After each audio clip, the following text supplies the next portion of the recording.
Hi hello எல்லாருக்கும் வணக்கம். So இந்த வீடியோ பதிவில் என்ன பார்க்க போகிறோன்னு பார்த்தீங்கன்னா target ALP and SSC 2023 maths பேட்சோடைய கிளாஸ் நம்பர் 48 தான் நம்ம இந்த வீடியோ பதிவில் நம்ம பார்க்க போகிறோம். ஸோ கிளாஸ் நம்பர் 48ல் நம்ம எந்த டாப்பிக்கை பற்றி படிச்சுட்ருக்கோம் அப்படின்னு பார்த்தீங்கன்னா பர்சன்டேஜ் சதவீதத்தை பற்றி தான் நம்ம படிச்சுட்ருக்கோம். ஸோ சதவீதம் பர்சன்டேஜ் டாப்பிக்கில் பார்ட் நம்பர் 7 தான் இந்த வீடியோ பதிவில் நம்ம முக்கியமாக டிஸ்கஸ் பண்ண போகிறோம். ஓகேவா? ஸோ ப்ரீவியஸாக பார்ட் நம்பர் 1லேருந்து பார்ட் நம்பர் 6 வரைக்கும் நம்ம ஆல்ரெடி அப்லோட் பண்ணியாச்சு. ஸோ அதை பார்க்கலன்னா அந்த வீடியோ எல்லாத்தையும் பார்த்துட்டு இந்த வீடியோ பார்த்தீங்கன்னா உங்களுக்கு கம்ஃபர்டபுளாக இருக்கும். ஓகேவா? ஸோ பர்சன்டேஜ் சதவீதம் பார்ட் நம்பர் 7ல் நம்ம முக்கியமாக என்ன கான்செப்ட் வந்து டிஸ்கஸ் பண்ண போகிறோம் அப்படின்னு பார்த்தீங்கன்னா பாப்புலேஷன், அதுக்கப்புறம் டிப்ரிசியேஷன் சொல்லுவாங்க. அதாவது மக்கள் தொகை மற்றும் தேய்மானம் சார்ந்த கான்செப்ட், அதை சார்ந்து வரக்கூடிய கணக்குகள் தான் நம்ம இந்த வீடியோ பதிவில் நம்ம பார்க்க போகிறோம்.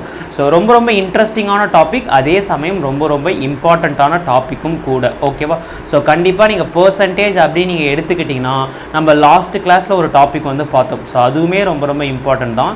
ஸோ இந்த கிளாஸில் பார்க்கக்கூடிய இந்த பாப்புலேஷன் அண்ட் டிப்ரிசியேஷன், ஸோ இதுவுமே ரொம்ப இம்பார்ட்டண்ட்டான கான்செப்ட் தான். ஓகேவா?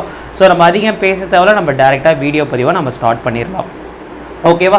ஸோ வீடியோ ஸ்டார்ட் பண்ணுறதுக்கு முன்னாடி லாஸ்ட் கிளாஸில் வந்து ஒரு ஹோம்ஒர்க் கொடுத்தோம். அந்த ஹோம்ஒர்க்ஸ் நம்ம சால்வ் பண்ணிவிட்டு நெக்ஸ்ட்டு வந்து நம்ம என்ன பண்ணலாம் அப்படின்னு பார்த்தீங்கன்னா பாப்புலேஷன் சம் வந்து நம்ம சால்வ் பண்ண ஆரம்பிச்சிடலாம். ஓகேவா? ஓகே. ஸோ இப்போ இந்த கணக்கு பாருங்கள், இதை நிறைய பேர் வந்து சால்வ் பண்ணியிருப்பீங்க அப்படின்றத நான் நம்புகிறேன். ஓகேவா? ஸோ இப்போ என்ன சொல்லியிருக்காங்க பார்த்தீங்கன்னா, ஒரு தேர்வில் 73 விண்ணப்பதாரர்கள் கணித திறன் தேர்வில் தேர்ச்சி பெற்றனர். அதாவது குவான்டிடேட்டிவ் ஆப்டிடியூட் டெஸ்ட்டில் வந்து 73% வந்து பாஸ் பண்ணிட்டாங்க. ஓகேவா? ஸோ மொத்தமாக 2 டெஸ்ட் இருக்குங்க. ஒன்று வந்து என்னென்னு பார்த்தீங்கன்னா குவான்டிடேட்டிவ் ஆப்டிடியூடு, அதில் எத்தனை பேர் அப்படின்னு பார்த்தீங்கன்னா 73% பேர் வந்து பாஸ் ஆகியிருக்காங்க. ஓகேவா? ஸோ இன்னொன்று யார் அப்படின்னு பார்த்தீங்கன்னா ஜென்ரல் அவேர்னஸ். ஓகேவா? ஸோ ஜென்ரல் அவேர்னஸில் பொது அறிவில் வந்து ஜென்ரல் அவேர்னஸில் வந்து 70% பேர் வந்து பாஸ் பண்ணியிருக்காங்க. இது ஜென்ரல் அவேர்னஸ்ஸு. இந்த பிளாக் கலர் சர்க்கிள் வந்து general awareness, red colour circle வந்து quantitative aptitude.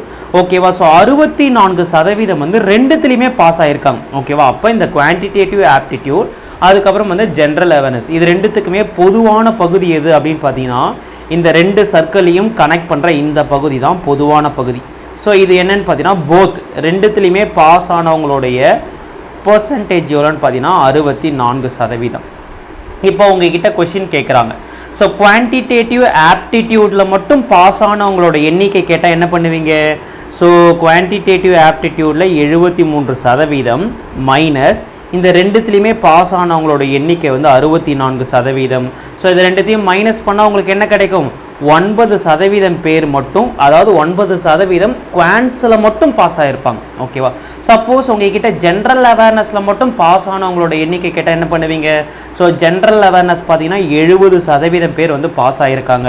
So both subject பார்த்தீங்கன்னா 64% பேர் வந்து பாஸ் பண்ணியிருக்காங்க. ரெண்டுத்தையும் மைனஸ் பண்ணிங்கன்னா உங்களுக்கு என்ன கிடைக்கும்? 6% பேர் வந்து வெறும் ஜென்ரல் அவேர்னஸில் மட்டும் பாஸ் பண்ணியிருப்பாங்க. ஓகேவா? இப்போ கொஷின் வந்து உங்ககிட்ட என்ன கேட்குறாங்க அப்படின்னு பார்த்தீங்கன்னா, இப்போ இந்த வென் டயக்ராமை வச்சு உங்களால் என்ன கண்டுபிடிக்க முடியும் அப்படின்னு பார்த்தீங்கன்னா டோட்டல் எல்லாமே பாஸ் தானே. அப்போ கண்டிப்பாக உங்களால் என்ன பண்ண முடியும்? டோட்டல் பாஸ் பர்சன்டேஜ் வந்து கண்டுபிடிக்க முடியும். எப்படி கண்டுபிடிக்கலாம்? இந்த 9%. ஓகேவா? ஸோ 9%, அடுத்தது இந்த 64%, அடுத்தது இந்த 6%. ஓகேவா? ஸோ இதை மொத்தமாக கூட்டினீங்கன்னா உங்களுக்கு என்ன கிடைக்கும்? 79% வந்து டோட்டல் பாஸ் பர்சன்டேஜ் அப்படின்றது உங்களுக்கு கிடைச்சிரும். ஓகேவா? ஸோ கிளியராக புரிஞ்சுதுங்களா? இதை இப்படி தான் போடணுமான்னு கேட்டிங்கன்னா, நான் ஆல்ரெடி முதல் கிளாஸ்லேயே நான் இதுக்கு வந்து நான் என்ன சொன்னேன் அப்படின்னு பார்த்தீங்கன்னா உங்களுக்கு வந்து ஒரு ஷார்ட்கட் சொல்லித்தந்தேன். இவ்வளோ ஸ்டெப்புலாம் போடாமல் டைரெக்டாக டோட்டல், இப்போ எல்லாமே கொஷின் ஃபுல்லாகவே பாஸை பற்றி தான் பேசுனாங்க அப்படின்னா டைரெக்டாக டோட்டல் பாஸ் பர்சன்டேஜ் கண்டுபிடிக்க நீங்கள் என்ன பண்ணுவீங்க? ஸோ இங்கே இருக்கக்கூடிய அந்த குவான்ஸில் இருக்கக்கூடிய பர்சன்டேஜ் 73, ஜென்ரல் அவேர்னஸில் இருக்கக்கூடிய பர்சன்டேஜ் ரெண்டுத்தையும் கூட்டி ரெண்டுத்துக்கும் காமனாக இருக்கக்கூடிய அந்த 64% மைனஸ் பண்ணிங்கன்னா 73 70 143, 143ல் 64 மைனஸ் பண்ணிங்கன்னா உங்களுக்கு என்ன கிடைக்கும்? 79%. ஓகேவா? அப்போது டோட்டல் பாஸ் பர்சன்டேஜ் வந்து நான் என்ன கண்டுபிடிச்சிட்டேன் அப்படின்னு பார்த்தீங்கன்னா 79% அப்படின்றத நான் கண்டுபிடிச்சிட்டேன். ஸோ ஆட்டோமேட்டிக்காக டோட்டல் ஃபெயில் பர்சன்டேஜ் வந்து நம்ம எவ்வளோ கண்டுபிடிச்சிடலாம்? டோட்டல் ஃபெயில் பர்சன்டேஜ் வந்து 100% இருந்து டோட்டல் பாஸ் பர்சன்டேஜை மைனஸ் பண்ணிங்கன்னா மொத்தமாக 21% வந்து டோட்டல் ஃபெயில் பர்சன்டேஜ். அதாவது போத் சப்ஜெக்டில் ஃபெயில் ஆனவங்களோட எண்ணிக்கை என்ன அப்படின்னு பார்த்தீங்கன்னா 21%. ஸோ அதை தான் என்ன சொல்லியிருக்காங்க, 2 பாடங்களிலும் 6300 பேர் வந்து தோல்வி அடைஞ்சிருக்காங்க அப்படின்னு சொல்லிட்டாங்க. அப்போது இந்த 21% தான் இந்த 6300 பேர். ஸோ இதிலேருந்து நான் 1% வந்து நான் கண்டுபிடிக்க போகிறேன். 21 வாய்ப்பால் அடிச்சிங்கன்னா இது வந்து 3 டைம். அப்போ 1% என்பது 300ன்னு நான் கண்டுபிடிச்சிட்டேன். ஸோ தேர்வு எழுதியவர்களின் மொத்த எண்ணிக்கை வந்து என்னன்னு கேட்குறாங்க. எப்பயுமே மொத்த எண்ணிக்கை என்பது 100% இருக்கும். 1% என்பது 300னா அப்போ 100% என்பது உங்களுக்கு என்ன கிடைக்கும், 3000 அப்படின்றது கிடைக்குமா? Okay fine. அப்போ ஆன்சர் 3000 சொல்ல பாருங்க, 30000. ஆப்ஷன் நம்பர் சி தான் மிக சரியான விடை. ஓகேவா? ஸோ இந்த ஒரே ஒரு ஹோம்ஒர்க் சம் மட்டும் தான் லாஸ்ட் கிளாஸில் கொடுத்தோம். ஸோ அதை சால்வ் பண்ணியாச்சு. இப்போ டேரெக்டாக நம்ம என்ன பண்ண போகிறோம் அப்படின்னு பார்த்தீங்கன்னா பர்சன்டேஜில் பாப்புலேஷன் கான்செப்டுக்கு வந்து நம்ம போக போகிறோம். ஓகேவா? ஸோ இந்த பாப்புலேஷன் கான்செப்டும் இந்த தேய்மானம் கான்செப்டும் அதாவது டிப்ரிஷியேஷன் கான்செப்டும் ரெண்டுமே சமம் தான். ஓகேவா? ஸோ அதாவது இது வந்து ஆக்சுவலாக வந்து ஃபார்முலா. நான் முதல்ல உங்களுக்கு வந்து ஃபார்முலா என்ன அப்படின்றத நான் உங்களுக்கு எக்ஸ்பிளைன் பண்ணிடுறேன். அதுக்கப்புறம் நம்ம சம்மு சால்வ் பண்ணும்போது ஃபார்முலா வச்சு எப்படி போடலாம், இல்லை மேனுவல் மெத்தடில் இதுக்கு முன்னாடி நம்ம படித்தோம் பார்த்தீங்களா, அந்த மெத்தடை வச்சு எப்படி இந்த ப்ராப்ளம் சால்வ் பண்ணலாம் அப்படின்றத நான் ரெண்டுத்தையுமே சொல்லித்தரேன். உங்களுக்கு எது கன்வீனியண்ட்டாக இருக்கோ நீங்கள் அதில் ஃபாலோ பண்ணால் போதுமானது. ஓகேவா? ஸோ இப்போ மக்கள் தொகை, எப்பயுமே மக்கள் தொகை என்பது உங்களுக்கு கொஸ்டினில் கேட்கும்போது மேக்சிமம் ஒரு ஆண்டுக்கு மக்கள் தொகை வந்து ஏதோ ஒரு சதவீதம் வந்து அதிகரிக்கிறது. மேக்ஸிமம் எதை வச்சு தான் கேட்பாங்க அப்படின்னு பார்த்தீங்கன்னா அதிகரிக்கிறது அப்படின்றத வச்சு தான் கேட்பாங்க. ஓகேவா? ஸோ ஒரு விஷயம் நல்லா ஞாபகம் வச்சுக்கோங்க. நீங்கள் ஃபார்முலா படி நீங்கள் போட போகிறீங்க அப்படின்னா அதிகரிக்கிறது இன்க்ரீஸ் ஆகுது அப்படின்னு சொன்னாங்கன்னா ப்ளஸ்ன்ற டேர்மை வந்து ஞாபகம் வச்சுக்கோங்க. சப்போஸ் டிக்ரீஸ் குறைகிறது, மக்கள் தொகை வந்து குறைகிறது, ஒரு இயந்திரத்தோடைய ஒரு இயந்திரம் வந்து தேய்மானம் அடைகிறது. ஓகேவா? ஸோ அந்த மாதிரி வந்ததுன்னா நீங்கள் மைனஸ் அப்படின்றத நீங்கள் கன்சிடர் பண்ணிக்கணும். அதாவது அதிகரிக்கிறது அப்படின்னா ப்ளஸ்ன்றதை ஞாபகம் வச்சுக்கோங்க. குறைகிறது அப்படின்னு வந்ததுன்னா மைனஸ் அப்படின்ற டேர்மை வந்து ஞாபகம் வச்சுக்கோங்க. ஓகேவா? ஸோ இப்போ என்ன சொல்கிறாங்கன்னா ஒரு நகரத்தின் மக்கள் தொகை வந்து பின்னு எடுத்துப்போம். ஓகேவா? ஸோ இப்போ ஒரு நகரத்துடைய மக்கள் தொகை வந்து பின்னு எடுத்துக்கிட்டாங்க. அந்த மக்கள் தொகை வந்து ஒரு ஆண்டுக்கு ஏதோ ஒரு சதவீதம் வந்து அதிகரிக்கிறது. ஃபார் எக்ஸாம்பிளுக்கு 6% வந்து இன்க்ரீஸ் ஆகுதுன்னு சொல்லிட்டாங்க. ஓகேவா? ஒரு கிராமத்துடைய மக்கள் தொகை வந்து பின்னு எடுத்துக்கிட்டாங்க. அந்த கிராமத்துடைய மக்கள் தொகை வந்து ஆண்டுக்கு 6% அதிகரிக்கிறதுன்னு சொல்லிட்டாங்க. எனில், ஓகே, 2 விதமான கொஸ்டின் வந்து இதில் கேட்கலாம். ஓகேவா? எனில் n ஆண்டுகளுக்கு பிறகு உள்ள மக்கள் தொகையின் எண்ணிக்கை வந்து என்னன்னு கேட்கலாம். அதாவது ஒரு குறிப்பிட்ட ஆண்டு வந்து மென்ஷன் பண்ணிட்டு 2 ஆண்டுகளுக்கு பிறகு, 3 ஆண்டுகளுக்கு பிறகு, அதாவது ஆண்டுக்கு ஒரு மக்கள் தொகை வந்து அதிகரிக்கிறார். ஒரு ஆண்டுக்கும் மக்கள் தொகை வந்து ஏதோ ஒரு சதவீதம் வந்து அதிகரிக்கும் போது கொஸ்டின் வந்து 2 விதமாக கேட்கலாம். ஒன்று, ஒரு குறிப்பிட்ட ஆண்டு வந்து மென்ஷன் பண்ணி 2 ஆண்டுகளுக்கு பிறகு, 3 ஆண்டுகளுக்கு பிறகு. ஆனால் என்ன பண்ணுறேன், காமனாக n ஆண்டுகளுக்கு பிறகு அப்படின்னு சொன்னாங்கன்னா என்ன ஃபார்முலாவை பயன்படுத்தணும் அப்படின்னு பார்த்தீங்கன்னா பி. ஓகே? ஸோ எப்பயுமே மக்கள் தொகை வந்து இன்க்ரீஸ் ஆகுது அப்படின்னு சொன்னாலே உங்களுக்கு எது ஞாபகம் வரணும், ப்ளஸ்ன்றது மட்டும் தான் ஞாபகம் வரணும். ஸோ அப்போ உங்களுக்கு ஃபார்முலா ஃபுல்லாகவே உங்களுக்கு எதில் தான் வரணும் அப்படின்னு பார்த்தீங்கன்னா ப்ளஸ்ஸில் தான் வரும். ஓகேவா? ஸோ நான் பாப்புலேஷன் பியை வந்து காமனாக போட்டுக்கிட்டேன். இன்ட்டு 1 + இந்த R என்பது என்ன, இந்த அதிகரித்த சதவீதம் இருக்குது பார்த்தீங்களா, அதுதான் R. ஓகேவா? R/100 whole power n. So இந்த n வந்து எதை குறிக்கிறது அப்படின்னு பார்த்தீங்கன்னா இயர்ஸை வந்து குறிக்கிறது. ஓகேவா? ஆண்டுகளை வந்து குறிக்கிறது. ஸோ இந்த R வந்து எதை குறிக்கிறது அப்படின்னு பார்த்தீங்கன்னா அதிகரிக்கும் பர்சன்டேஜை பற்றி குறிக்கிறது. இந்த P வந்து எதை குறிக்கிறது அப்படின்னு பார்த்தீங்கன்னா பாப்புலேஷனை பற்றி குறிக்கிறது. ஓகேவா? ஸோ இப்போ புரிஞ்சுதுங்களா? இப்போ சேம் இதே போல கொஸ்டினை ஒரு நகரத்துடைய மக்கள் தொகை வந்து பின்னு எடுத்துக்கிட்டாங்க. அந்த நகரத்துடைய மக்கள் தொகை வந்து 6%, ஒரு ஆண்டுக்கும் 6% அதிகரிக்கிறது எனில் அந்த மக்கள் தொகை n ஆண்டுகளுக்கு முன்பு, அதாவது 2 ஆண்டுகளுக்கு முன்பு அல்லது 3 ஆண்டுகளுக்கு முன்பு அகோன்னு சொல்லுவாங்க. ஓகே, இங்கிலீஷ்ல வந்து அகோன்னு சொல்லுவாங்க. இங்க வந்து ஆஃப்டர் n இயர்ஸ்னு சொல்லலாம், இல்ல n இயர்ஸ் ஹென்ஸ்னு சொல்லலாம். ஹென்ஸ்னா அடுத்து, பிறகுன்றது அர்த்தம் இங்கிலீஷ்ல. ஓகே, அகோனா முன்பு அப்படின்றது அர்த்தம். ஓகேவா? ஸோ இப்போ முன்புன்னு சொன்னாலும் என்ன ஃபார்முலா அப்படின்னு பார்த்தீங்கன்னா, பாப்புலேஷனை வந்து மேலே போட்டுக்கோங்க, divided by 1 + r divide by 100 whole power n. ஓகேவா? ஸோ இந்த 1 + r divide by increasing factor என்பது முன்பு அப்படின்னு கேட்டாங்கன்னா கீழே போட்டுக்கணும். சப்போஸ் பிறகு அப்படின்னு கேட்டாங்கன்னா பாப்புலேஷன் கூட மல்டிபிள் பண்ணிக்கணும். ஓகேவா? ஸோ அந்த ஒரு விஷயத்தை மட்டும் நல்லா ஞாபகம் வச்சுக்கோங்க. ஓகேவா? ஸோ பாப்புலேஷன் வந்து 6% அதிகரிக்கிறது அப்படின்னு சொன்னதுனால தான் நான் ஃபார்முலாவில் ரெண்டுத்துலேயுமே ப்ளஸ்ன்னு கன்சிடர் பண்ணிக்கிறேன். ஓகேவா? சேம் இதே கான்செப்ட் தான் மைனஸுக்கு வரும். ஓகே, அதாவது மைனஸ்னால் ஒரு நகரத்துடைய மக்கள் தொகை வந்து ஒரு வருஷத்துக்கு இத்தனை சதவீதம் வந்து குறைகிறது எனில் n ஆண்டுகளுக்கு பிறகு என்ன வரும், n ஆண்டுகளுக்கு முன்பு என்ன வரும் அப்படின்னு கேட்டா இங்கே ப்ளஸ் வர இடத்துல எல்லாமே மைனஸ் வரும். ஓகேவா? ஸோ அதுக்கு வந்து இந்த கணக்கு வந்து நம்ம எக்ஸாம்பிளாக எடுத்துப்போம். ஓகேவா?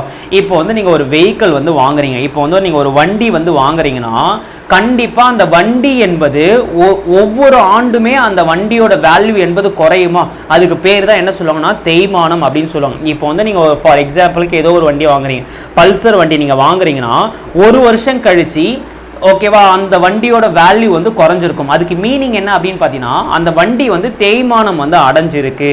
அப்போ கண்டிப்பாக ஒரு வண்டி கான்செப்ட் அப்படின்னு வந்துட்டாலே, ஒரு இயந்திரம் அப்படின்ற ஒரு கான்செப்ட், மெஷின் அப்படின்ற கான்செப்ட் வந்துட்டாலே அங்கே வந்து பர்சன்டேஜ் என்பது எப்பயுமே எதை தான் மென்ஷன் பண்ணுவோம், குறைகிறது, டிப்ரிஷியேட் ஆகுது அப்படின்றத தான், தேய்மானம் அடைகிறது அப்படின்ற ஒரு விஷயத்தை தான் அவங்க வந்து மென்ஷன் பண்ணுவாங்க. இப்போ ஒரு இயந்திரம் வந்து ஆண்டுக்கு 10% வந்து தேய்மானம் அடைகிறது அப்படின்னு சொன்னாங்கன்னா நீங்கள் என்ன எடுத்துக்கணும், ஆண்டுக்கு அந்த மெஷினோட வேல்யூ வந்து 10% வந்து குறைகிறது அப்படின்றத வச்சுக்கணும். ஓகேவா? ஸோ அப்போ இங்கே பாருங்க, குறைகிறது அப்படின்னாலே நான் உங்களுக்கு என்ன ஞாபகம் வரணும், தேய்மானம் அடைகிறது, குறைகிறது அப்படின்னாலே உங்களுக்கு மைனஸ் அப்படின்றது ஞாபகம் வரணும். ஓகேவா? ஸோ இப்போ ஒரு இயந்திரத்தின் தற்போதைய மதிப்பு வந்து பின்னு எடுத்துப்போம். ஓகேவா? அல்லது ஒரு நகரத்துடைய மக்கள் தொகை வந்து நம்ம பின்னு எடுத்துக்கலாம். ஓகேவா? ஒரு இயந்திரத்துடைய தற்போதைய மதிப்பின் பின்னு எடுத்துக்கலாம், இல்லை ஒரு நகரத்துடைய மக்கள் தொகையும் நம்ம பின்னு எடுத்துக்கலாம். அது வந்து வருடத்துக்கு 6% வந்து தேய்மானம் அடைகிறது, இல்லை மக்கள் தொகையை கன்சிடர் பண்ணும்போது அது வருடத்திற்கு 6% குறைகிறது அப்படின்னு எடுத்துக்கலாம். அப்படி வச்சுக்கிட்டீங்கன்னா value of the machine after n years, அதாவது n வருடங்களுக்கு பிறகு அந்த இயந்திரத்தோட மதிப்பு என்னன்னு கேட்குறாங்க. ஓகேவா? ரெண்டாவது கொஸ்டின் என்னன்னு பார்த்தீங்கன்னா n ஆண்டுகளுக்கு முன்பு, ஒரு குறிப்பிட்ட வருடத்துக்கு முன்பு அந்த மிஷினோட வேல்யூ என்னன்னு கேட்குறாங்க. ஓகேவா? ஸோ பின்பு முன்பு அப்படின்னு வந்ததுன்னா, பின்பு அப்படின்னு வந்ததுன்னா பி கூட நீங்கள் என்ன பண்ணிக்கணும், அந்த டிக்ரீசிங் ஃபேக்டர், அதாவது இங்கே டிக்ரீசிங் ஃபேக்டர்னா 1 - r divide by 100 whole power n எடுத்துக்கணும். சப்போஸ் முன்பு அப்படின்னு கேட்டாங்கன்னா என்ன பண்ணுவீங்க, p divided by 1 - r divide by 100 whole power nன்றதை எடுத்துப்பீங்க. ஓகேவா? ஸோ இப்போ இந்த ஒரு ஃபார்முலா, இந்த 4 ஃபார்முலா வச்சு மட்டும்தான் இந்த பாப்புலேஷன் கணக்கை வந்து போட முடியுமான்னு கேட்டிங்கன்னா இது இல்லாமல் மேனுவல் மெத்தடும் நம்ம பயன்படுத்தலாம். ஓகே, நீங்கள் ரெண்டுமே தெரிஞ்சு வச்சுக்கோங்க, ரெண்டுத்தில் எது ஈஸியாக இருக்கோ அதை நம்ம போட்டுட்டு போய்கிட்டே இருக்கலாம். ஓகேவா? ஓகே, இப்போ ஒரு சில கணக்குகள் வந்து நம்ம பார்ப்போம். கண்டிப்பாக, அதாவது மேனுவல் மெத்தடையும் நான் சொல்லித்தரேன், ஃபார்முலா வச்சு எப்படி போடணுன்ற மெத்தடையும் நான் சொல்லித்தரேன். உங்களுக்கு ரெண்டுத்தில் எது கம்ஃபர்டபுளாக இருக்கோ அதை நீங்கள் ஃபாலோ பண்ணால் போதுமானது. ஓகேவா? ஸோ இப்போ முதல் கொஸ்டின் பாருங்களேன். ஒரு நகரத்தின் மக்கள் தொகை 1,76,400 சொல்லிட்டாங்க. ஓகேவா? ஸோ அப்போ பாப்புலேஷன் என்பது என்ன சொல்லிட்டாங்க, பி என்பது சொல்லிட்டாங்க. அது ஆண்டுக்கு 5% என்ற விகிதத்தில் அதிகரிக்கிறது. அப்போ 6% வந்து அதிகரிக்கிறது அப்படின்னு சொல்லிட்டாங்க. அப்போ கணக்கு வந்து ஃபார்முலா படி போடும்போது உங்களுக்கு ப்ளஸ் அப்படின்ற டேர்ம் வந்து வரணும். ஓகேவா? 2 ஆண்டுகளில் அதாவது 2 ஆண்டுகளுக்கு பிறகு அதன் மக்கள் தொகை என்னவாக இருக்கும், 2 ஆண்டுகளுக்கு முன்பு அதன் மக்கள் தொகை என்னவாக இருக்கும்.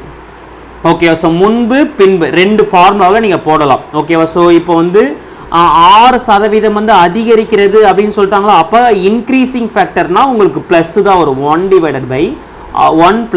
r divided by 100 whole power என்னன்னு ஒரு ஃபார்முலா வரும். ஓகேவா? ஸோ இப்போது 2 வருடங்களுக்கு பின்பு அப்படின்னு சொன்னாங்கன்னா பாப்புலேஷனை மல்டிபிள் பண்ணிப்பீங்க. 2 வருடங்களுக்கு முன்பு அப்படின்னு சொன்னாங்கன்னா பாப்புலேஷனை இந்த இன்க்ரீசிங் ஃபேக்டரோட என்ன பண்ணிப்பீங்க, டிவைட் பண்ணிப்பீங்க.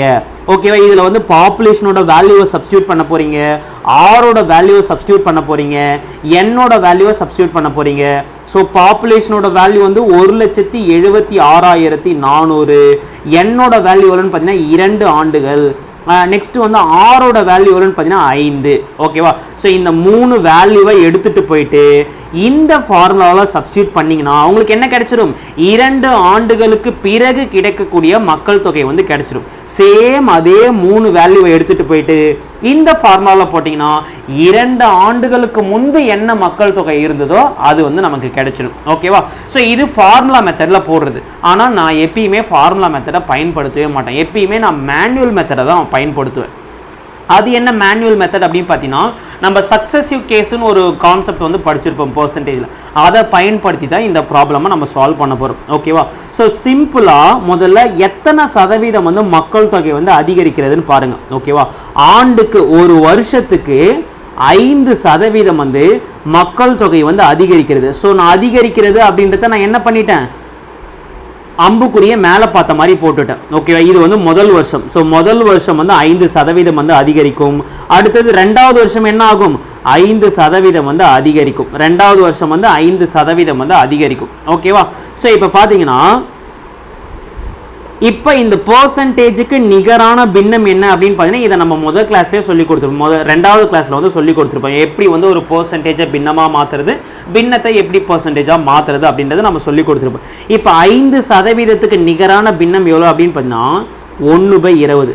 ஓகேவா, சேம் அதே போல் இங்கேயும் என்ன தான் கிடைக்கும் பார்த்தீங்கன்னா 1/20 தான் கிடைக்கும். இப்போ இதுக்கு மீனிங் என்ன அப்படின்னு பார்த்தீங்கன்னா, 5% அதிகரிக்கிறது அப்படின்னா 20ல் 1 பங்கு வந்து அதிகரிக்கிறது, 20ல் 1 பங்கு வந்து அதிகரிக்கிறது.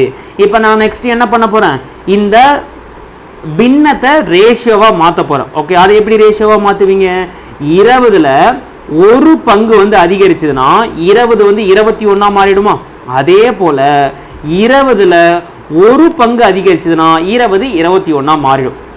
ஃபஸ்ட்டு பர்சன்டேஜ், அடுத்தது பின்னம், அடுத்தது ரேஷியோ. ஓகே, வெறும் 2 வருஷம் மட்டும் தான் பேசியிருக்காங்க, அதனால் நான் லைன் ஆஃப் கன்க்ளூஷனுக்கு வந்துட்டேன், எல்ஓசிக்கு நான் வந்துட்டேன். ஓகேவா, இப்போ என்ன பண்ணலாம், கிராஸில் ஏதாச்சும் உங்களுக்கு கேன்சல் பண்ண முடிஞ்சால் கேன்சல் பண்ணிக்கலாம். அப்படி கிராஸில் கேன்சல் பண்ண முடியலன்னா என்ன பண்ணிடலாம், வெர்டிக்கலாக இருக்கக்கூடிய வேல்யூவை டைரெக்டாக மல்டிபிள் பண்ணி போட்டுக்கலாம். 20 × 20 எவ்வளோன்னு பார்த்தீங்கன்னா 400, 21 × 21 எவ்வளோன்னு பார்த்தீங்கன்னா 441. ஓகேவா, ஸோ இப்போ பார்த்தீங்கன்னா இதுதான் வந்து ஒரிஜினல் பாப்புலேஷன். ஓகேவா, இது வந்து ஒரிஜினல் பாப்புலேஷன். இது வந்து என்னன்னு பார்த்தீங்கன்னா ஒரு வருஷத்துக்கு 5% வந்து அதிகரிக்கிறதுன்னு நம்ம படித்தோம் பார்த்தீங்களா. ஸோ முதல் வருஷம் 5% அதிகரிச்சு, 2வது வருஷம் 5% வந்து அதிகரிச்சு, 2 ஆண்டுகளுக்கு பிறகு கிடைக்கக்கூடிய ஃபைனல் பாப்புலேஷன். இது வந்து ஒரிஜினல் பாப்புலேஷன், இது வந்து ஃபைனல் பாப்புலேஷன். ஓகேவா, ஸோ இப்போ என்ன சொல்லியிருக்காங்க, ஒரிஜினல் பாப்புலேஷன் என்பது 1,76,400 சொல்லியிருக்காங்க. அப்போ இந்த இந்த ஒரிஜினல் பாப்புலேஷனான ரேஷியோலாம் பார்த்தீங்கன்னா 400. ஒரிஜினல் பாப்புலேஷன் எவ்வளோ கொடுத்துருக்காங்க பார்த்தீங்கன்னா 1,76,400 கொடுத்துருக்காங்க. ஸோ இப்போ நான் இதை என்ன கன்சிடர் பண்ணியிருக்கோம், 400 ரேஷியோ என்பது 1,76,400. அப்போ நான் இதுலேருந்து ஒரு ரேஷியோ கண்டுபிடிக்க போகிறேன். 2 சைபருக்கு 2 சைபர் கேன்சல் பண்ணிட்டேன். 4 வாய்ப்பால் அடிச்சுன்னா 4 டைமு, 4 டைமு 1 டைம். ஓகேவா, அப்போ ஒரு ரேஷியோவோட மதிப்பு எல்லாம் பார்த்தீங்கன்னா 441 கண்டுபிடிச்சிட்டேன். இப்போ கொஸ்டின் என்ன கேட்குறாங்க, what will be its population 2 years hence, அதாவது 2 ஆண்டுகளுக்கு பிறகு இருக்கக்கூடிய மக்கள் தொகை வந்து என்னன்னு கேட்குறாங்க. ஸோ 2 ஆண்டுகளுக்கு பிறகு இருக்கக்கூடிய மக்கள் தொகை வந்து 441 ரேஷியோ. ஓகேவா, அப்போ ஒரு ரேஷியோ என்பது 441. அப்போ 441 ரேஷியோ என்ன, இன்ட்டு 441 வந்து போடணும். ஸோ இது ரெண்டுத்தையும் மல்டிபிள் பண்ணிங்கன்னா உங்களுக்கு என்ன கிடைக்கும், சால்வ் பண்ணுங்க. 1 4 4, அடுத்தது வந்து 4 16, பேலன்ஸ் 1 16 17. ஓகே, 4 6 17. ஸோ கூட்டினீங்கன்னா 1 8 14, பேலன்ஸ் 1 7 14, பேலன்ஸ் 1 9 1. ஓகேவா, அப்போ பாப்புலேஷன் 2 வருஷம் கழிச்சு உங்களுக்கு பாப்புலேஷன் எவ்வளோ இருக்குன்னு பார்த்தீங்கன்னா 1,93,000 94,000 அதாவது 2 வருஷம் கழிச்சு 1,94,481 இருக்கும். ஓகேவா? ஸோ சிம்பிளாக முடிஞ்சு போச்சுங்களா? லைன் ஆஃப் கன்க்ளூஷன் வந்து ரொம்ப சிம்பிளாக இருக்கும். நான் உங்களுக்கு பொறுமையாக சொல்லணும் அப்படின்றதுனால நான் இவ்வளோ பொறுமையாக சொல்லித்தரேன். ஓகேவா? ஸோ இப்போ லைன் ஆஃப் கன்க்ளூஷன் வச்சு போட்டதுக்கு 2 வருடங்களுக்கு பிறகு கிடைக்கக்கூடிய மக்கள் தொகை வந்து 1,94,481. ஓகேவா? இப்போ 2 வருடங்களுக்கு முன்பு அந்த மக்கள் தொகை வந்து என்னன்னு கேட்குறாங்க. ஓகே, அதையுமே நம்ம இதுல இருந்து போடலாம். ஓகேவா? ஸோ இப்போ ஆக்சுவலா இதை வந்து இப்போ 2 ஆண்டுகளுக்கு முன்பு அப்படின்னா இப்போ ஆல்ரெடி இதுதான் என்னன்னு பார்த்தீங்கன்னா இன்க்ரீஸ்டு பாப்புலேஷன். ஓகேவா? அப்போ முதல் வருஷம் வந்து உங்களுக்கு என்ன ஆகிருக்கும்? கண்டிப்பாக பாப்புலேஷன் ஏதோ கம்மியாக தான் இருந்திருக்கும். ஓகே, அதை விட ஒரு வருஷம் முன்னாடி கம்பேர் பண்ணும்போது உங்களுக்கு எப்படி இருந்திருக்கும்? பாப்புலேஷன் வந்து கம்மியாக தான் இருக்கும். ஓகேவா? அப்போ ஜஸ்ட் சிம்பிளாக ஞாபகம் வச்சுக்கோங்க, 2 ஆண்டுகளுக்கு பிறகு அப்படின்னு கேட்டாங்கன்னா இந்த பக்கத்தில் இருக்கக்கூடிய அதாவது அதிகரிக்கும் கான்செப்டே போட்டுட்டு 2 ஆண்டுகளுக்கு முன்பு அப்படின்றத 2 ஆண்டுகளுக்கு பின்புன்னு கேட்டாங்கன்னா ஒரிஜினல் பாப்புலேஷன் வந்து இதை எடுத்துக்கோங்க, இன்க்ரீஸ்டு பாப்புலேஷன் வந்து இந்த ரேஷியோ எடுத்துக்கோங்க. இப்போ 2 ஆண்டுகளுக்கு முன்புன்னு கேட்குறாங்களா, ஜஸ்ட் இந்த ரேஷியோ இந்த 441 ரேஷியோவை நான் என்ன பண்ணுறேன்னு பார்த்தீங்கன்னா ஒரிஜினல் பாப்புலேஷனாக கன்சிடர் பண்ணிக்கிறேன். ஓகேவா? ஸோ 1,76,400 கன்சிடர் பண்ணிக்கிறேன். ஆக்சுவலாக இப்போ இதுதான் ஒரிஜினல் பாப்புலேஷன். ஓகேவா? அப்போ இதுக்கு முன்னாடி வருஷத்தில் என்ன இருக்கும்? 2 வருஷத்துக்கு முன்னாடி என்ன இருந்திருக்கும் அப்படின்னு பார்த்தீங்கன்னா 400 ரேஷியோவாக இருந்திருக்கும். ஓகேவா? நான் இப்போ என்ன பண்ண போகிறேன்? இதை 441 கேன்சல் பண்ண போகிறேன். 4 டைம் வரும்னு நினைக்கிறேன். ஓகே, ஆமாம் 4 டைம் வரும். போட்டிங்கன்னா 400. அப்போ ஒரு ரேஷியோ என்பதை நான் என்ன கண்டுபிடிச்சிட்டேன்? 400ன்னு கண்டுபிடிச்சிட்டேன். அப்போ 2 ஆண்டுகளுக்கு முன்பு இருந்த மக்கள் தொகை எவ்வளோன்னு பார்த்தீங்கன்னா 400 ரேஷியோ. அப்போ 400 × 400 போட்டிங்கன்னா ஸோ 2 வருஷத்துக்கு முன்னாடி பாப்புலேஷன் எவ்வளோ? கண்டிப்பாக இதை விட கம்மியாக தானே இருந்திருக்கும். அப்போ 1,60,000. ஓகே, ஸோ கிளியராக புரிஞ்சுதுங்களா? ஸோ எல்ஓசி வச்சே நான் கிளியராக சொல்லி தந்திருக்கேன். இது அழகாக நீங்கள் இந்த நான் சொன்ன வேல்யூ அப்படியே எடுத்துகிட்டு போய் இந்த ஃபார்முலாவை சப்ஸ்டியூட் பண்ணாலும் உங்களுக்கு ஆன்சர் வந்து ஈஸியாக கிடைக்கும். ஓகேவா? ஓகே, ஸோ இப்போ நான் இந்த கணக்கு வந்து ஃபார்முலாவில் உங்களுக்கு போட்டு காமிக்கிறேன். இப்போ இந்த கணக்கை வந்து எல்ஓசியில் போட்டு காமிச்சேன், அதாவது சக்ஸஸிவ் மெத்தடில் போட்டு காமிச்சேன். இந்த கணக்கை வந்து நான் ஃபார்முலாவில் போட்டு காமிக்கிறேன். ஓகேவா? ஸோ இப்போ இங்கே பார்த்தீங்கன்னா ஒரு இயந்திரத்தின் மதிப்பு ஆண்டுக்கு 10% வந்து குறைகிறது. ஓகேவா? ஸோ தற்போதைய மதிப்பு வந்து கொடுத்துருக்காங்க. எனில் 2 ஆண்டுகளுக்கு பிறகு என்ன இருக்கும், 2 ஆண்டுகளுக்கு முன்பு என்ன இருக்கும்னு கேட்குறாங்க. ஓகேவா? ஸோ இப்போ வந்து பர்சன்டேஜ் வந்து குறைகிறதுன்னு சொல்லியிருக்காங்களா, அப்போ டிக்ரீசிங் ஃபேக்டர் என்பது என்ன? மைனஸ் வருமா? 1 - R/100 whole power n decreasing factor. ஓகேவா? 2 ஆண்டுகளுக்கு பின்பு அப்படின்னு கேட்டாங்கன்னா பாப்புலேஷன் இங்கே போட்டுக்கோங்க. இது வந்து 2 years ஆஃப்டர். சப்போஸ் உங்ககிட்ட 2 years பிஃபோர் அல்லது அகோன்னு கேட்டாங்கன்னா நீங்கள் என்ன பண்ணுவீங்க? பாப்புலேஷன் வந்து மேலே போட்டுக்கிட்டு இந்த டிக்ரீசிங் ஃபேக்டரை கீழே போட்டுப்பீங்க. ஓகேவா? இப்போ சால்வ் பண்ணலாமா? இப்போ பாப்புலேஷன் வந்து என்ன சொல்லியிருக்காங்க? 1,62,000. ஓகேவா? Into 1 - R/100. ஓகேவா? ஸோ ஆர் என்பது என்ன? ஆர் என்பது 10% சொல்லிட்டாங்களா? ஆர் என்பது 10%. அதாவது 1 10 / 100. ஸோ 100 × 100 1 எவ்வளோ பார்த்தீங்கன்னா 100. 100 - 10 எவ்வளோ பார்த்தீங்கன்னா 90. ஓகேவா? அப்போ என்ன பண்ணலாம்? 90 / 100 whole power n. So n என்பது என்ன? 2ன்னு எடுத்துக்கலாமா? ஸோ இப்போ அதை சால்வ் பண்ணுங்க. 1,62,000 இன்ட்டு 90/100 இன்ட்டு 90/100. 2 0க்கு 2 0 கேன்சல் பண்ணியாச்சு. 2 0க்கு 2 0 கேன்சல் பண்ணியாச்சு. 9 × 9 எவ்வளோன்னு பார்த்தீங்கன்னா 81 இன்ட்டு 1620. ஸோ இது ரெண்டுத்தையும் மல்டிபிள் பண்ணிங்கன்னா உங்களுக்கு என்ன கிடைக்குன்னு பார்த்தீங்கன்னா 2 6 1 8 × 2 16 பேலன்ஸ் 1 6 × 8 எவ்வளோன்னு பார்த்தீங்கன்னா 48 49 பேலன்ஸ் 4 1 8 8 12 2 12 பேலன்ஸ் 1 10 11 3 1 ஒரு சைபர் வந்து சேர்த்துக்கணும். ஓகேவா? அப்போது 2 ஆண்டுகளுக்கு பிறகு அந்த மெஷினோட மதிப்பு வந்து எவ்வளோ இருக்கும் பார்த்தீங்கன்னா கண்டிப்பாக குறைஞ்சு தானே இருக்கும். ஸோ ஆரம்பத்தில் 1,62,000 இருந்தது. 2 வருடங்களுக்கு பிறகு அந்த மிஷினோட வேல்யூ 1,31,220 ரூபாய். ஓகேவா? ஸோ இப்போ கிளியராக புரிஞ்சுதுங்களா? இப்போ அடுத்த கொஸ்டினுக்கு வரும். 2 ஆண்டுகளுக்கு முன்பு அந்த இயந்திரத்தோட மதிப்பு என்னவா இருந்திருக்கும் அப்படின்னு கேட்குறாங்க. கண்டிப்பாக இதோட வேல்யூ வந்து இன்க்ரீஸ் ஆகும். ஓகேவா? ஸோ இப்போ பார்ப்போம். இப்போ பாப்புலேஷன், அதாவது அந்த பியோட மதிப்பு வந்து எவ்வளோ? 1,62,000 டிவைடட் பை இந்த 1 மைனஸ் ஆர் டிவைடட் பை 100 வந்து நான் என்ன சால்வ் பண்ணியிருக்கேன்? 90/100 சால்வ் பண்ணி வச்சிருக்கேன்னா, அப்போ 90/100 2 டைம் போடணும். ஏன்னா சாரி, இங்கே நான் உங்களுக்கு போட்டே காமிச்சிடறேன். ஹோல் பவர் என்னன்னா 2 எடுத்துப்பீங்களா? அப்போது 1,62,000 டிவைடட் பை 90/100 இன்ட்டு 90/100. ஸோ இந்த 100 தான் உங்களுக்கு மேலே போயிடுமா? அப்போ 1,62,000 into 100 into 100 divided by 90 divided by 90. So 2 சைபருக்கு 2 சைபர் கேன்சல் பண்ணிடலாம். 9 இன்ட்டு 9 எவ்வளோன்னு பார்த்தீங்கன்னா 81. ஸோ 81 வாய்ப்பால் அடிச்சுன்னா இது வந்து 2 டைமு 3 சைபர் இருக்குது. ஓகேவா? ஸோ அப்போ சால்வ் பண்ணுங்கள். 2000 இன்ட்டு 100. ஓகே, சால்வ் பண்ணால் உங்களுக்கு என்ன கிடைக்கும்? 2 3 சைபர் 2 சைபர். அப்போது இப்போ வந்து ஒரு மெஷினோட மதிப்பு வந்து 1,62,000 இருக்கும்போது 2 வருஷத்துக்கு முன்னாடி கண்டிப்பாக அதோட வேல்யூ வந்து அதிகமாக தான் இருந்திருக்கும். அதோட மதிப்பு எவ்வளோ? 2 லட்சம். ஓகேவா? ஸோ செகண்ட் கொஸ்டினுக்கு ஆன்சர் எவ்வளோன்னு பார்த்தீங்கன்னா 2 லட்சம். ஃபஸ்ட்டு கொஸ்டினுக்கு ஆன்சர் எவ்வளோன்னு பார்த்தீங்கன்னா 1,36,000. சாரி, 1,31,220. ஓகேவா? ஸோ இப்போது இதை நான் உங்களுக்கு வந்து இதில் போட்டு காமிக்கிறேன் பாருங்களேன். நான் இந்த பார்ட்டை மட்டும் நான் அழிச்சிக்கிறேன்.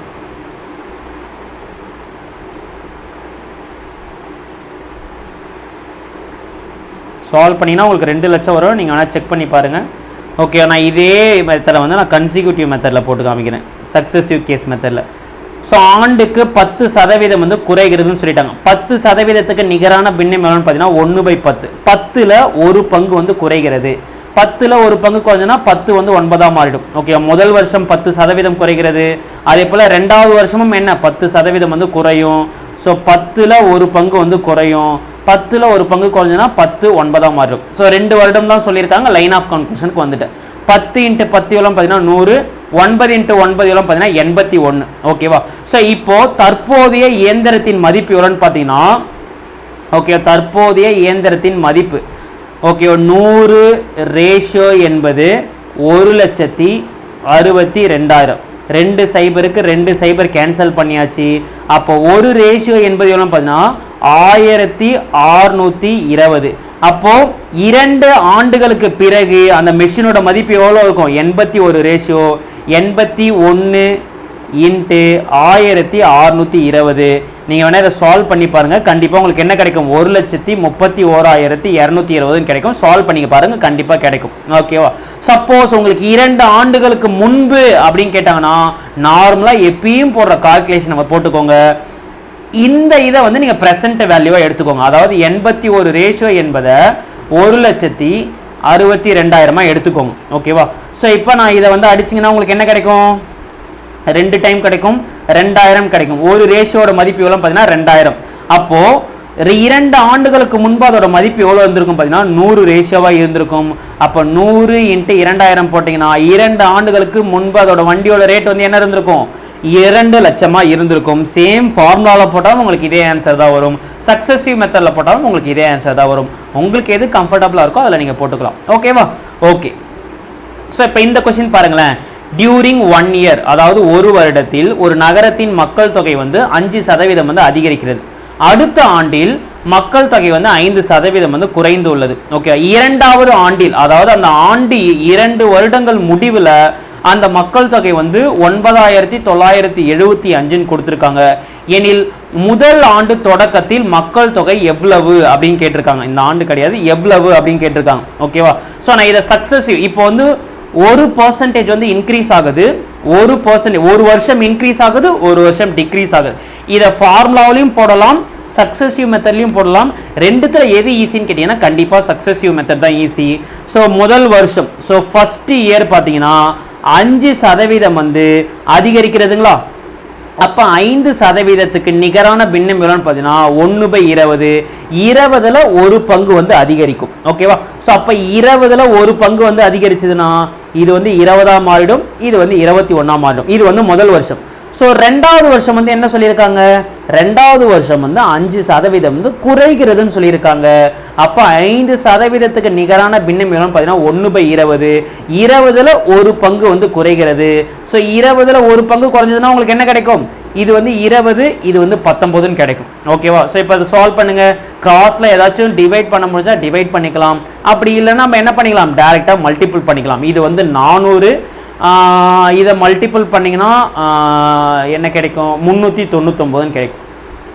ஓகேவா? சால்வ் பண்ணி பாருங்க, 399 கிடைக்கும். இப்போ இதுதான் என்னன்னு பார்த்தீங்கன்னா ஒரிஜினல் பாப்புலேஷன். ஓகே, இதுதான் ஆரம்பத்தில் இருந்த பாப்புலேஷன். இது வந்து அந்த இன்க்ரீஸ் டிக்ரீஸ் நடந்ததுக்கு அப்புறம் கிடைக்கக்கூடிய ஃபைனல் பாப்புலேஷன். ஓகேவா? இப்போ கொஸ்டின்ல என்ன கேட்டிருக்காங்க? 2 ஆண்டின் இறுதியில் மக்கள் தொகை வந்து 9975. அப்போ இதை தான் நீங்க என்னவா கன்சிடர் பண்ணிக்கணும்? 9975 கன்சிடர் பண்ணிக்கணும். அப்போ 399 ரேஷியோ என்பது 9975. ஸோ இதை கேன்சல் பண்ணலாமா? கண்டிப்பாக பண்ணலாம். அடிச்சிங்கன்னா 2 டைம் வந்து 798 வரும். ஓகேவா? ஸோ 997ல் 798 போச்சுன்னா இது வந்து 17, இது வந்து 18, இது வந்து 8ஆக மாறிடும். 2 9 9. ஓகேவா? ஸோ மீதி 199ங்க. ரிமைண்டர் வந்து எவ்வளோ வரும் பார்த்தீங்கன்னா 199. அகைன் இதை 399 அடிச்சிங்கன்னா உங்களுக்கு 5 டைம் கிடைக்கும். அப்போது ஒரு ரேஷியோட மதிப்பு வந்து என்ன கிடைச்சிச்சுன்னா 25ன்னு கிடைச்சிருச்சு. ஓகேவா? ஸோ இப்போ ஆண்டின் தொடக்கத்தில் மக்கள் தொகை எவ்வளோவா இருந்திருக்கும்? இதுதான் ஒரிஜினல் பாப்புலேஷன். ஆண்டின் தொடக்கத்தில் 400 ரேஷியோவாக இருந்திருக்கும். ஸோ 400 × 25 போட்டிங்கன்னா உங்களுக்கு என்ன கிடைக்கும்? 10,000ன்னு கிடைக்குமா? ஸோ ஆப்ஷன் நம்பர் ஏ தான் மிக சரியான விடை. இப்போ நான் உங்களுக்கு கன்சிக்யூட்டிவ் மெத்தடில் நான் போட்டு காமிச்சிட்டேன். இதையே நீங்கள் ஃபார்முலாவில் போடுறதா இருந்தால் கொஞ்சம் யோசிக்கணும். ஓகேவா? ஸோ இப்போ பார்த்தீங்கன்னா முதல் வருஷம் வந்து பர்சன்டேஜ் வந்து இன்க்ரீஸ் ஆகுதுங்களா? அப்போ ப்ளஸ்ன்னு வச்சுப்பீங்க. இரண்டாவது வருஷம் வந்து பர்சன்டேஜ் வந்து என்ன இன்க்ரீஸ் ஆகுது? ஓகேவா? முதல் வருஷம் வந்து இன்க்ரீஸ் ஆகுது ப்ளஸ்ன்னு வச்சுக்கிட்டேன். இரண்டாவது வருஷம் வந்து டிக்ரீஸ் ஆகுது, அதனால் நான் மைனஸ்ன்னு வச்சுக்க போகிறேன். ஸோ முதல் வருஷம் ஓகேவா? அப்போ 1 + 5/100. இது வந்து முதல் வருஷத்துக்கான இன்க்ரீசிங் ஃபேக்டர். அதே போல் ரெண்டாவது வருஷத்துக்கான இன்க்ரீசிங் ஃபேக்டர் எவ்வளோ பார்த்தீங்கன்னா குறைஞ்சிருக்கு. அப்போ 1 - 5 எவ்வளோ குறைஞ்சிருக்கு? 5% குறைஞ்சிருக்கு. ஓகேவா? ஸோ இது இப்படி போட்டுக்கிட்டாச்சு. இப்போ என்ன கேட்டிருக்காங்க? 2 வருஷத்துக்கு முன்னாடி இருக்கக்கூடிய பாப்புலேஷன் கொடுத்துட்டு பிகினிங் ஆஃப் த ஃபர்ஸ்ட் இயரில் என்னன்னு கேட்குறாங்க. அதாவது 2 வருடங்களுக்கு முன்பு இருந்த மக்கள் தொகை என்னன்னு கேட்குறாங்க. அப்போ என்ன பண்ணிப்பீங்க? பாப்புலேஷனை மேலே போட்டுப்பீங்க. ஓகே, 9975. ஸோ ஆக்சுவலாக என்ன அப்படின்னு பார்த்தீங்கன்னா இதுக்கு ஃபார்முலா வந்து 2 வருடங்களுக்கு முன்பு அப்படின்னு கண்டுபிடிக்கிறதுக்கான ஃபார்முலா என்னன்னு பார்த்தீங்கன்னா population divided by 1 + r/100 whole power என்னன்னு போடும். ஓகேவா? ஸோ 2 வருஷமே, அதாவது 2 வருஷமே இன்க்ரீசிங் அப்படின்னு சொன்னோன்னா 2 வருஷத்துக்குமே நீங்கள் ப்ளஸ் போட்டுப்பீங்க. சப்போஸ் 2 வருஷமே உங்களுக்கு வந்து மைனஸ்ன்னு சொன்னாங்க, 2 வருஷமே குறைகிறது அப்படின்னு சொன்னால் என்ன பண்ணுவீங்க? இங்கே 2 போட்டுட்டு இந்த இடத்துல வந்து மைனஸ் போட்டுப்பீங்க. பட் இங்கே என்ன சொல்லியிருக்காங்க அப்படின்னு பார்த்தீங்கன்னா ஒரு வருடம் வந்து அதிகரிக்கிறது, ஒரு வருடம் வந்து குறைகிறதுன்னு சொல்லலாம். ஸோ முதல் வருடம் வந்து அதிகரிக்கிறதுங்க, அப்போ 1 + r/100. ரெண்டாவது வருஷம் வந்து குறைகிறதுங்களா, அப்போ 1 - r/100. ஓகே, இந்த ஃபார்முலாவை தான் நான் இப்படி எக்ஸ்பேண்ட் பண்ணி போட்டிருக்கேன். இப்போ இதை சால்வ் பண்ணுங்கள். 9975 டிவைடட் பை 105/100 இன்ட்டு 95/100. ஸோ இந்த 100 வந்து மேலே போயிடுமா? So 9975 into 100 into 100 divide by 105 into 95. So solve பண்ணலாமா? 5ஆம் வாய்ப்பால் அடிச்சுன்னா இது வந்து 20 டைமு, இது வந்து 21 டைமு. ஸோ 5ஆம் வாய்ப்பால் அடிச்சுன்னா இது வந்து 19 டைமு. இது வந்து உங்களுக்கு எத்தனை டைம் வரும்? சாரி, இது வந்து 20 டைம் வரும், இது வந்து 19 டைம் வரும். ஆல்ரெடி நமக்கு தெரியும் 21 இன்ட்டு 19 எவ்வளோன்னு பார்த்தீங்கன்னா 399. ஸோ இந்த 399ஆல் 9975 அடிச்சிங்கன்னா உங்களுக்கு என்ன தெரியும்? 25ன்னு தெரியுமா? ஓகே, என்ன கண்டுபிடிச்சிருக்கோம்? ஓகே ஃபைன், 25 நம்ம கண்டுபிடிச்சிருக்கோம். ஒரு நிமிஷம் வெயிட் பண்ணுங்க. ஓகே 25 இதை அடிச்சிங்கன்னா 25. ஆல்ரெடி உங்களுக்கு இங்கே என்ன இருக்குது, 20 இருக்குது, 20 இருக்குங்களா, ரெண்டுத்தையும் மல்டிபிள் பண்ணிங்கன்னா 400. ஸோ 400 × 25 ரெண்டுத்தையும் மல்டிபிள் பண்ணிங்கன்னா உங்களுக்கு 10,000 என்பது ஆன்சர் கிடைக்கும். எப்படி போட்டாலும் உங்களுக்கு ஆன்சர் வந்து கரெக்டாக தான் வரப்போகுது. ஓகேவா? ஓகே. ஸோ இப்போ அடுத்தது இந்த கொஷின் பாருங்கள். இது வந்து ஒரு சிம்பிளான கொஷின் தான். ஒரு பாப்புலேஷனும் எடுத்துக்கலாம், பர்சன்டேஜ்னு எடுத்துக்கலாம், ஆவரேஜ்னு எடுத்துக்கலாம், எப்படி வேணால் எடுத்துக்கலாம். ஓகேவா? ஸோ என்ன சொல்லியிருக்காங்க பார்த்தீங்கன்னா, ஒரு நகரத்தோடைய மக்கள் தொகை வந்து 1,75,000 இருந்து என்னவா மாறி இருக்கு, 2,62,500 மாறி இருக்கு. இது வந்து எத்தனை வருஷத்துல மாறி இருக்கு, ஒரு டிகேட் அப்படின்னு சொல்லியிருக்காங்க. அதாவது ஒரு டிகேட்னா 10 ஆண்டு, ஒரு நகரத்தின் மக்கள் தொகை ஒரு தசாப்தத்தில் அப்படின்னா 10 ஆண்டுகள், டிகேட்னாலே 10 வருடங்கள். ஸோ 10 வருஷத்துல மக்கள் தொகை வந்து எவ்வளோ மாறி இருக்கு, ஓகே 1,75,000 இருந்து 2,62,500 மாறி இருக்கு. அப்போ ஃபர்ஸ்ட் இப்போ இது ரெண்டுத்தையும் மைனஸ் பண்ணி டிஃப்ரென்ஸ் எவ்வளோ நான் கண்டுபிடிக்க போறேன். ஓகேவா? அப்போ 2,62,500 மைனஸ் 1,75,000 005. இது வந்து 12, இது வந்து 15, இது வந்து 1. ஓகேவா? 7, இது வந்து 8. ஓகே 87,500. ஸோ இப்போ இது ரெண்டுத்தையும் மைனஸ் பண்ணும்போது உங்களுக்கு வந்து என்ன கிடைச்சிருக்கு, டிஃப்ரென்ஸ் வந்து 87,500ங்களா. அதாவது 10 வருஷத்தில் எவ்வளோ மக்கள் தொகை, ஓகேவா? ஸோ 10 வருடத்தில் எவ்வளோ மக்கள் தொகை வந்து அதிகரிச்சிருக்கு அப்படின்னு பார்த்தீங்கன்னா 87,500 வந்து அதிகரிச்சிருக்கு. ஓகேவா? அவங்க என்ன கேட்குறாங்கன்னா, ஆண்டுக்கு சராசரி மக்கள் தொகை அதிகரிப்பு என்னன்னு கேட்குறாங்க. ஓகேவா? ஸோ ஒரு வருஷத்துக்கு உண்டான மக்கள் தொகை அதிகரிப்பு சதவீதம் வந்து என்னன்னு கேட்குறாங்க, ஆவரேஜா என்னன்னு கேட்குறாங்க. ஓகேவா? அப்போ ஆவரேஜ் கண்டுபிடிக்க என்ன பண்ணுவீங்க, டோட்டல் வேல்யூ. ஆவரேஜ் கண்டுபிடிக்கிறதுக்கான ஃபார்முலா என்னன்னு பார்த்தீங்கன்னா total value divided by total number, அதாவது எண்ணிக்கை. ஓகே, இது வந்து மொத்த வேல்யூ டிவைடட் பை எண்ணிக்கை. ஸோ 10 வருடத்தில் இருக்கக்கூடிய அந்த மக்கள் தொகை அதிகரிப்பு என்பது எவ்வளோங்க, 87,500. ஸோ எத்தனை வருடம், 10 வருடம். அந்த எண்ணிக்கை எவ்வளோ பார்த்தீங்கன்னா 10 வருடம். ஓகே, ஸோ அப்போ கேன்சல் பண்ணிங்கன்னா உங்களுக்கு என்ன கிடைக்கும், சாரி வெயிட் பண்ணுங்க,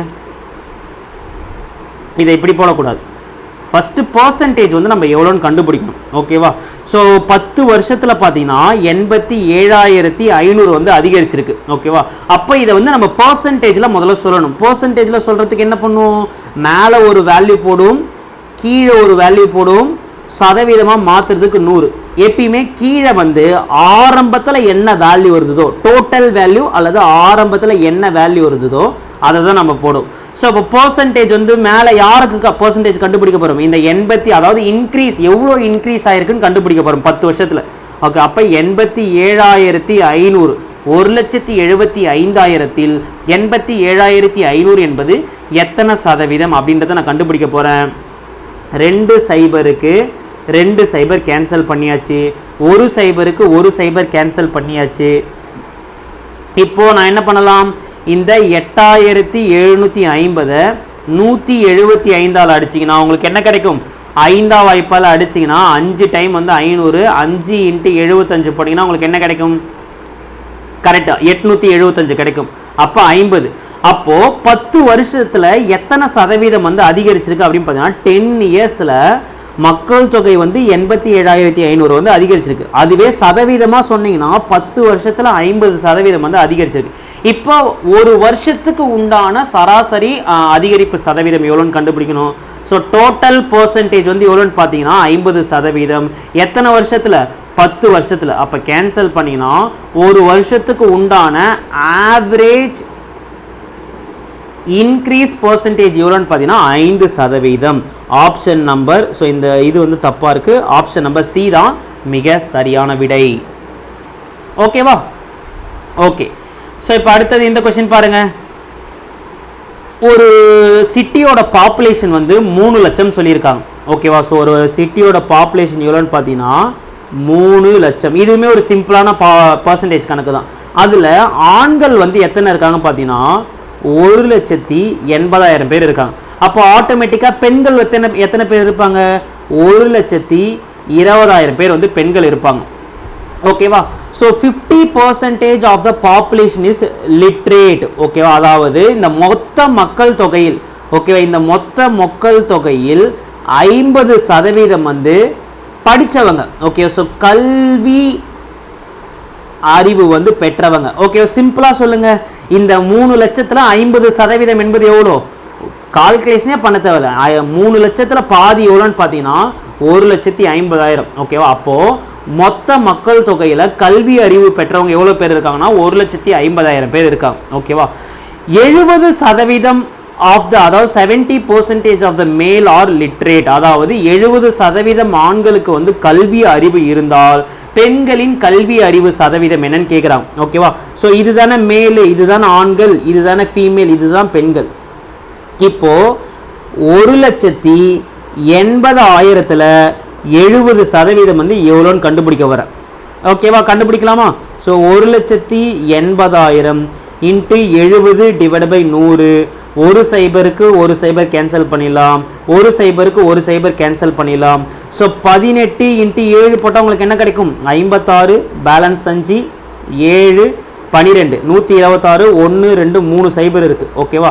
ஸோ அப்போ 1,26,000 பேர், அதாவது 1,80,000 பேரில் 1,26,000 பேர் வந்து ஆண்கள் வந்து லிட்ரேட்டாக இருக்காங்க.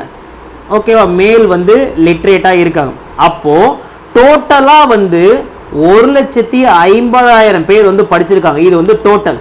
அதில் மேல் மட்டும் எவ்வளோ பேருன்னு பார்த்தீங்கன்னா 1,26,000 பேர் இருக்காங்க. ஸோ டோட்டலில் இருந்து மேலோட லிட்ரஸி ரேட்டை வந்து மைனஸ் பண்ணிங்கன்னா உங்களுக்கு என்ன கிடைக்கும்? ஜஸ்ட்டு 24,000 பேர் வந்து ஃபீமேலில் வந்து படித்தவங்க இருக்காங்க. ஓகேவா. ஸோ அவங்க என்ன கேட்குறாங்கன்னா சதவீதம் வந்து கேட்குறாங்க. சதவீதம் கண்டுபிடிக்க என்ன பண்ணுவீங்க? மேலே ஒரு வேல்யூவை போடுவீங்க, கீழே ஒரு வேல்யூவை போடுவீங்க, சதவீதமாக மாற்றுறதுக்கு 100ஆல் மல்டிபிள் பண்ணுவீங்க. ஸோ யாரோட சதவீதம் கண்டுபிடிக்க போகிறோம்? ஃபீமேலோட சதவீதம் கண்டுபிடிக்க போகிறோம் 24,000. ஸோ டோட்டல் வந்து எவ்வளோங்க? எவ்வளோ பேர் வந்து கல்வி அறிவு வந்து பெற்றிருக்காங்க? 1,50,000 பேர் வந்து கல்வி அறிவு பெற்றிருக்காங்க. ஸோ 3 சைபருக்கு 3 சைபர் கேன்சல் பண்ணிட்டேன்.